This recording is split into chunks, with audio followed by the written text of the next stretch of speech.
Hey everybody, this is Jake from Wild Academy, and today we're going to be going over logical fallacies. So this is for anybody who wants to get better at debate, or anybody who's studying to take the LSAT, which is the law school admissions test, which is similar to the MCAT, the medical school admissions test. I've done this in audio form only. There is no imagery. I've uploaded them as podcasts and as YouTube videos, but there is no imagery in the videos because this is something that you're going to have to listen to more than once. And I want it to be one of those things that you can listen to while you're driving. A lot of times we're driving, we're walking to class, we are doing yard work, and so those are the best times that you can just throw some earbuds in. Before we get started, what I want you to do if you're watching this on YouTube is to just add this to your watch later view list or add it to another playlist like a studying playlist or anything like that. Because as I said, this is so long and there's so much information that you're going to probably not have time to completely finish this with what you're doing right now, but you'll be able to go back to it and it'll save your position and all that. And again, I would recommend going over it multiple times. If you're really going to law school, you definitely want to go over this multiple times. But let's go ahead and get started because that's what you're here for. So what is a fallacy? So a fallacy is an argument that uses poor reasoning.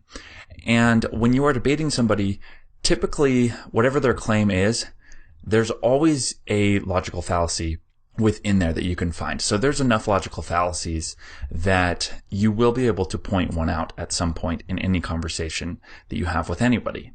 But that doesn't necessarily mean that what they say is untrue. It just means that either the method that they're using to get to that conclusion is faulty. And again, faulty might not be the right word. That's maybe too strong of a statement. The point that I'm trying to make here is that just because you can find a logical fallacy in somebody's argument does not necessarily mean that it is not true. So this is going to be really fun. As we go through these logical fallacies, try and think of examples. So for post hoc, try and think of an example of an argument that is a post hoc fallacy. And go ahead and put it in the comments and then just say, this is the post hoc, here's an example. If you don't know what they are or which fallacy is this best suited under, just write the argument into the comments and then we will go over it and we'll say exactly which one it is and where it belongs. Let me quickly state which logical fallacies we will be covering. You may have heard of these before and we're going to be going into detail on all of them.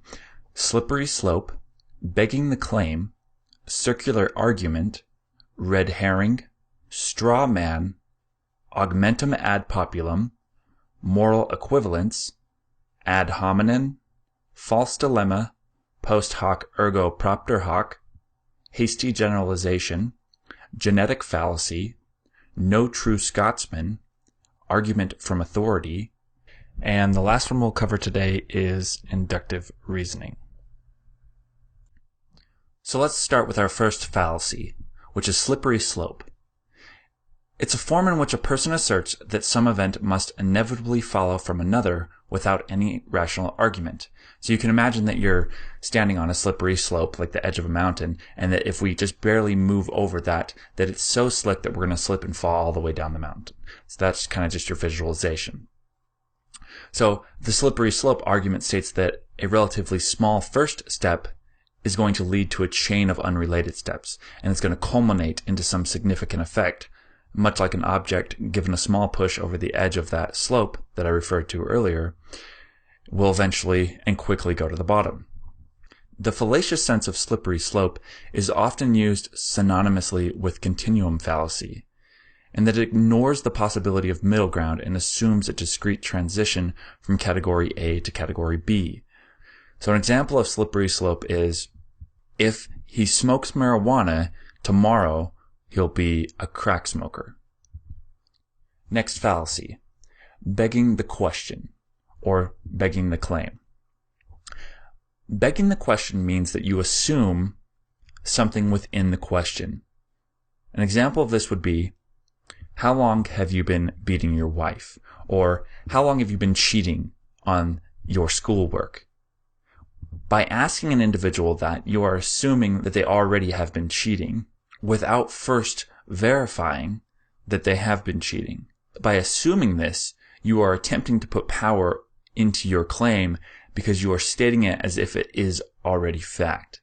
Now, Aristotle talked about begging the question. Now, this is from him, and it's a little convoluted, but I'm going to go ahead and read it to you anyways. And since we're going to be listening through this multiple times, we'll get it. Begging or assuming the point at issue consists, to take the expression in its widest sense, of failing to demonstrate the required proposition. But there are several ways in which this may happen. For example, if the argument has not taken syllogistic form at all, he may argue from premises which are less known or equally unknown, or he may establish the antecedent by means of its consequence. For demonstration proceeds from what is more certain and prior. Now, begging the question is none of these. If, however, the relation of B to C is such that they are identical, or that they are clearly convertible, or that one applies to the other, then he is begging the point at issue. Begging the question is proving what is not self-evident by means of itself, either because predicates which are identical belong to the same subject, or because the same predicate belongs to subjects which are identical. Let's move on to the next fallacy. Circular argument or circular reasoning. This takes the form of A is true because B is true, and B is true because A is true. This can be harder to detect when there are multiple items. So if it's A is true because B and C are true, and then B is true because C and A are true, and then C is true because A and B are true. That chain can get very long, and that's why it's harder to detect. It's also harder because you have to take down each individual claim and say, no, this is why this individual claim is untrue, and all your other claims have not been tested yet, and therefore we cannot assume anything until we have first gone through each individual one of these claims. The next fallacy we're going to cover is called a straw man argument. A straw man argument is when an argument is made that is not going against the original argument, or a case is made against an argument that is not the original argument that the opponent is making. So to be successful, a straw man argument requires that the audience be ignorant or uninformed of the opponent's original argument. So it's based on the misrepresentation of your opponent's first argument. It's typically called attacking the straw man, and it implies that there's an adversarial polemic or combative debate, and it creates the illusion of having completely refuted or defeated an opponent's proposition by covertly replacing it with a different proposition. Let's break it down. Person 1 has position X. Person 2 disregards certain key points of X and instead presents the superficially similar position of position Y. The position Y is a distorted version of X and can be set up in several ways, including presenting a misrepresentation of the opponent's position, 2, quoting an opponent's words out of context, i.e., choosing quotations that misrepresent the opponent's actual intentions, 3, presenting someone who defends a position poorly as the defender, then denying that person's arguments, thus giving the appearance that every upholder of that position, and thus the position itself, has been defeated. 4, they invent a fictitious persona with actions or beliefs which are then criticized, implying that the person represents a group of whom the speaker is critical. 5, oversimplifying an opponent's argument and then attacking this oversimplified version. Person 2 attacks position Y, concluding that X is false, incorrect, or flawed. This reasoning is fallacious because attacking a distorted version of a position does not address the actual position, the ostensible argument that person 2 makes from the beginning. Don't support X because X has an unacceptable or absurd or contradictory or terrible consequence. However, the actual form of the argument is don't support X because Y has an unacceptable or absurd, contradictory, or terrible consequence. This argument does not make sense. It is a non sequitur. Person 2 relies on the audience to not notice this. Here's a clear example of a straw man argument. If I were to make the claim that the current public education system in the U.S. is ineffective and that we need to find an alternative, and then my opponent starts out his counter-argument by stating that my claim is that I do not believe education is important. And then he begins to make all of these reasons why by stating education will improve the overall wealth of society, it makes people more informed, and he makes all of these clear, easy, obvious claims, but he's not actually addressing my original argument. Instead, he's created a straw man that is easy to defeat, and it is actually not what is being discussed. Our next fallacy is the red herring. Now, red herring is kind of similar to a straw man, but unlike a straw man, which is premised on the distortion of the other party's position, the red herring is seemingly plausible, though ultimately irrelevant, and it's a diversionary tactic. So according to the Oxford English Dictionary, a red herring may be intentional or it may be unintentional. It doesn't necessarily mean that there's a conscious intent to mislead, as is the case with a straw man. The expression is mainly used to assert that an argument is not relevant to the issue being discussed. For example, I think that we should make the academic requirements stricter for students. I recommend you support this because we are in a budget crisis and we do not want our salaries affected. The second sentence, though used to support the first sentence, doesn't necessarily address the topic. Next fallacy. Argumentum ad populum. It's Latin for appeal to the people. It's a fallacious argument that concludes a proposition is to be true because many or most people believe it. In other words, the basic idea of the argument is, if many believe it so, it is so.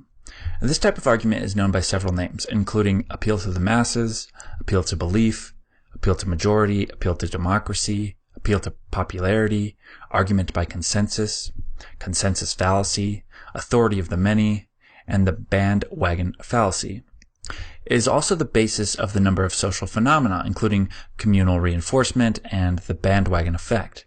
The Chinese proverb, 3 men make a tiger, concerns the same idea. Next fallacy is moral equivalence. It's a term used in political debates, and it's usually to criticize any denial that a moral hierarchy can be assessed of the two sides in a conflict, or in the actions or the tactics of the two sides. This is similar to the Hitler fallacy. The Hitler fallacy is when you compare the actions of Hitler to anything else by saying, this is akin to putting Jews in concentration camps. That's the moral equivalence. And to say, so if you were to say something, if you were to say that taxes are the same as sexual rape, even though it's taking property by force, it's the same as, you're taking somebody, even though you're taking sexual pleasure from them, but you're taking from them by force, by gunpoint. Taxes are the same way. So they are a form of rape, but clearly one is more evil than the other. So to compare the two is not proper because morally they are not on the same plane. The next fallacy is an ad hominem. There's two types. There's abusive and there's circumstantial. The first one, abusive ad hominems usually involve attacking the traits of an opponent as a means to invalidate their arguments. Equating someone's character with the soundness of their argument is a logical fallacy. Ad hominem abuse is not to be confused with slander or libel, which employ falsehoods and are not necessarily leveled to undermine otherwise sound stands with character attacks. Then there's circumstantial ad hominem. Ad hominem circumstantial constitutes an attack on the bias of a source. This is fallacious because a disposition to make a certain argument does not make the argument false. This overlaps with the genetic fallacy, which is an argument that a claim is incorrect due to its source. The circumstantial fallacy applies only where the source taking a position is only making a logical argument from premises that are generally accepted. Where the source seeks to convince an audience of the truth of a premise by a claim of authority or by personal observation, observation of their circumstances may reduce the evidentiary weight of the claims, sometimes to zero. The next fallacy is the false dilemma.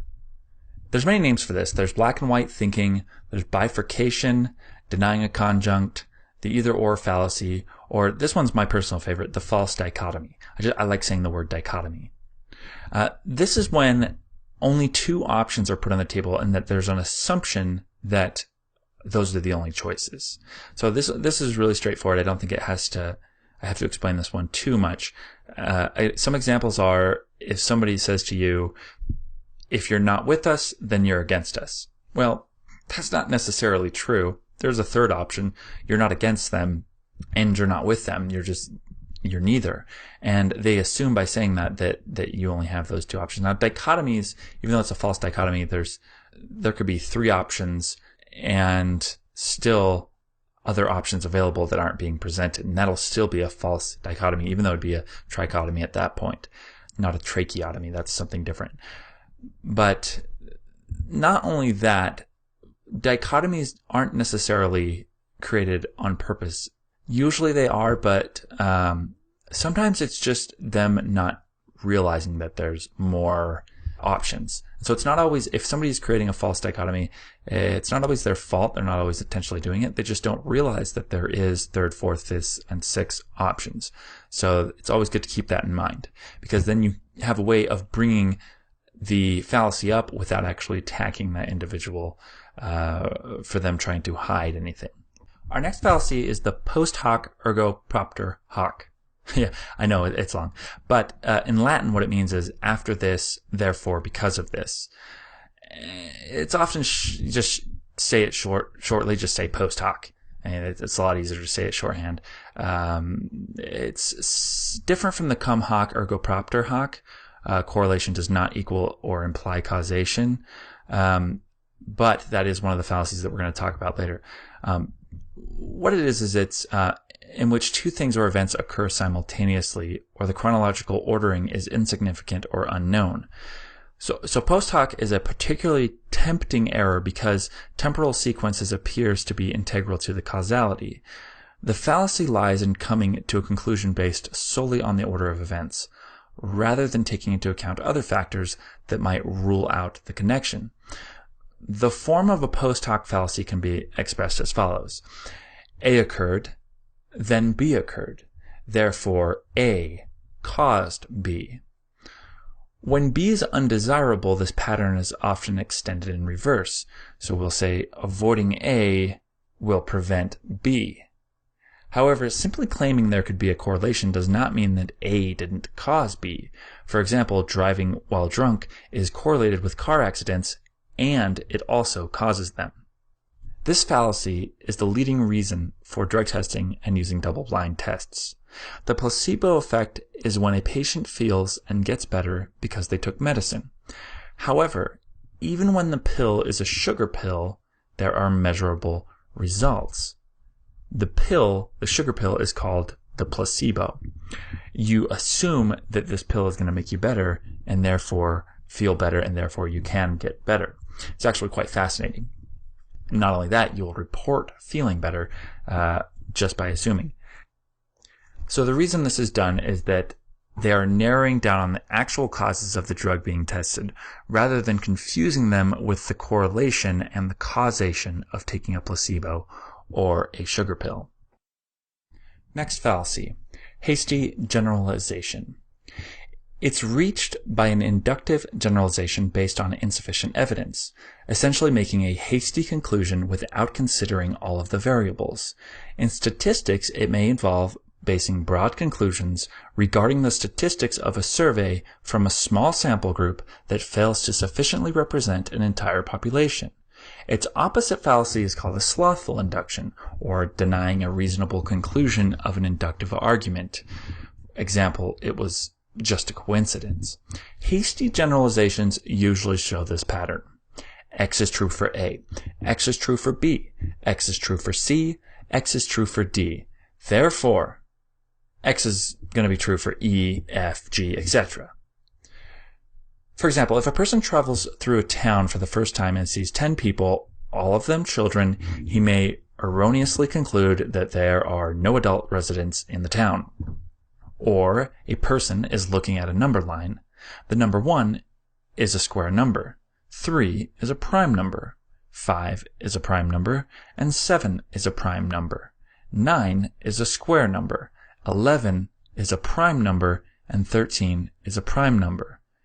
Therefore, the person says all odd numbers are either prime or square. Next fallacy, and this is one of my favorites, no true Scotsman. It's an attempt to retain an unreasoned assertion when faced with a counterexample to a universal claim. Rather than denying the counterexample or rejecting the original universal claim, this fallacy modifies the subject of the assertion to exclude the specific case or others like it by rhetoric, without referencing to any specific objective rule. An example would be Person A. No Scotsman puts sugar on his porridge. Person B. I'm Scottish and I put sugar on my porridge. Person A says, well, no true Scotsman puts sugar on his porridge. A cited example of a political application of the fallacy was asserting that no democracy starts a war, then distinguishing between mature or true democracies, in quotations, which never start wars, and emerging democracies, which may happen to start them. Some other examples are, someone were to say, all Muslims are terrorists, and then you respond, all my Muslim friends are against any and all violence. Then they would say, well, they aren't true Muslims. Another example would be, you aren't a Christian if you use birth control. Well, I use birth control, you respond. And they say, yeah, but you're really not a Christian, right? The nicest and most generous person I know is atheist. Your friend replies, well, then clearly she's not an atheist. See, this fallacy is often used by those that lack experience with particular groups, be they ethnic, political, religious, or academic. Next fallacy, argument from authority. This is called two other things. It's authoritative argument or appeal to authority. And an appeal to authority is a form of argument attempting to establish a statistical syllogism. The appeal to authority relies on this argument. A is an authority on a particular topic. A says something about that topic. A is probably correct. Fallacious examples of using the appeal include an appeal to authority used in the context of deductive reasoning, and appealing to the position of an authority or authorities to dismiss evidence, as while authorities can be correct in judgments related to their area of expertise more often than laypersons, they can still come to the wrong judgments through error, bias, dishonesty, or falling prey to groupthink. Thus, the appeal to authority is not a generally reliable argument for establishing facts. There's different forms of argument from authority. One is A says P about subject matter S. A should be trusted about subject matter S, therefore P is correct. The second premise is not accepted as valid, as it amounts to an unfounded assertion that leads to circular reasoning, able to define person or group A into inerrancy or any subject matter. The equally fallacious counter-argument from authority takes the form. B has provided evidence for position T. A says position T is incorrect. Therefore, B's evidence is false. This form is fallacious as it does not actually refute the evidence given by B, merely notes that there is disagreement with it. This form is especially unsound when there is no indication that A is aware of the evidence given by B. There's a contrast, which is appeal to non-authorities. Fallacious arguments from authority often are the result of citing a non-authority as an authority. First, when the inference refers to an inexpert authority, it is an appeal to inappropriate authority, which occurs when an inference relies upon a person or a group without relevant expertise or knowledge of the subject matter under discussion. Also, because the argument from authority is not a logical argument and that it does not argue something's negation or affirmation constitutes a contradiction, it is fallacious to assert that the conclusion must be true. Such a determinative assertion is illogical, non sequitur, as the conclusion does not follow unconditionally in the sense of being logically necessary. Last fallacy for today. Inductive reasoning. It's inherently uncertain, and it only deals in degrees to which, given the premise, the conclusion is credible according to some theory of evidence. A statistical syllogism is an example of inductive reasoning. 1. Almost all people are taller than 26 inches. 2. Gareth is a person. 3. Therefore, Gareth is almost certainly taller than 26 inches. As a stronger example, 100% of biological life forms that we know of depend on liquid water to exist. Therefore, if we discover a new biological life form, it will probably depend on liquid water to exist. This argument could have been made every time a new biological life form was found and would have been correct every time. However, it is still possible that in the future a biological life form not requiring water could be discovered. As a result, the argument may be stated less formally as all biological life forms that we know of depend on liquid water to exist, or all biological life probably depends on liquid water to exist. Let's look at inductive versus deductive reasoning. Unlike deductive arguments, inductive reasoning allows for the possibility that the conclusion is false, even if all of the premises are true. Instead of being valid or invalid, inductive arguments are either strong or weak, which describes how probable it is that the conclusion is true. A classic example: all the swans we have seen are white. Therefore, all swans are white. Note that this definition of inductive reasoning excludes mathematical induction, which is a form of deductive reasoning. So go ahead and try and come up with a situation or an argument that uses any of these fallacies, and you can either claim which fallacy it is, or you can just come up with an argument and then we'll try and guess it. Either I will tell you which one it is if you don't know, or if you're wanting to challenge either me or the other commenters, and we can discuss it as a group. Alright, so we've covered about a third, so we're going to do probably 2 more videos with more fallacies. I'll put a link to those in the description below, and I'll also have annotations to those so that you can get to them. Hey everybody, it's Jacob Williams from wildacademy.com. If you haven't subscribed to my YouTube channel already, please go ahead. If you're listening to this on Stitcher or iTunes, you can find me at youtube.com/JakeDayWilliams. From there, you can circle me on Google+. Thank you for listening and have a wild week.